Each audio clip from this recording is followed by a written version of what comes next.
خب وردرو ادامه میدیم و امروز ما خواستیم بهراتون آیدی یافته عوض نمودنی بعضی از کلمه ها معلومات داده باشیم. برای مثال اینجا ما داریم مایکروسافت ورد، مایکروسافت اکسل، یک چند بار این چیز تکرار شده است. البته شما میتونید کلمه رو انتخاب کنید. برای کلمه رو انتخاب کردن دوباره نشد یعنی دو بار کنопкаи чапи мышро пахш мекунем ва инҷо метавонед гӯем калимаеро дигар кунед. мисол ворд бо забони русӣ ё ин ки барои отмена кабини қадимӣ кардамо ана инҷо ҳаст кнопкаи отмена.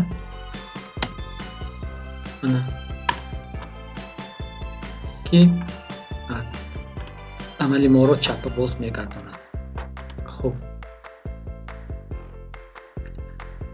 метавонем албатта дастинро иваз кунем, лекин агар дар ҷои кӯтоҳ албатта ин корро кардан осон, лекин агар мо 50, 100, 80 варақ дошта бошем ҳар яке он калимаро дастӣ ёфта иваз намудан андак мушкил мешавад. барои ҳамин мо аз функсияи word истифода мебарем. функсияи ҳаст инҷо калимаи найти яъне дар пункти аз менюи главный ҳаст гурӯҳи редактирование ки мо аз инҷо метавонем интихоб кунем найти. ба мо кушода мешавад ана ин намуд диалогови окно ва метавонем ба ин диалогови окно калимаи wordро нависем ва чун дидем барнома худаш ин калимаҳоро бо ранги зард ишора кард, нишон дод. шумо метавонед ҳар якро иваз кунед. ин якум роҳ. дуюм роҳ метавонед боз ба инҷо доред, фақат ин дафъа найти неву заменит интихоб кунед.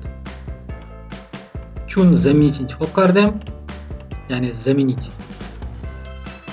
вазифа чунин аст: мо бояд калимаи wordро англисиро ёбем ва ба ворди русӣ иваз намудем.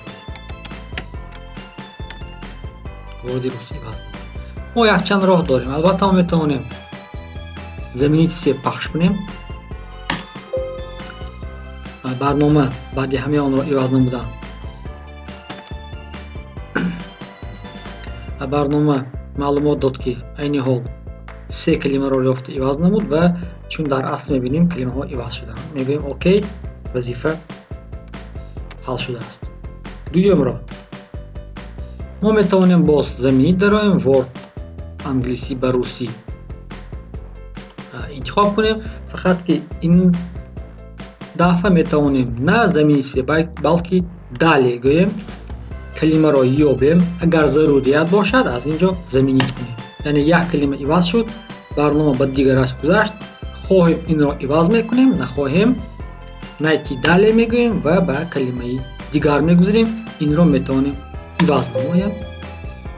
программа маълумот дод ки калимаҳои мо иваз шуд.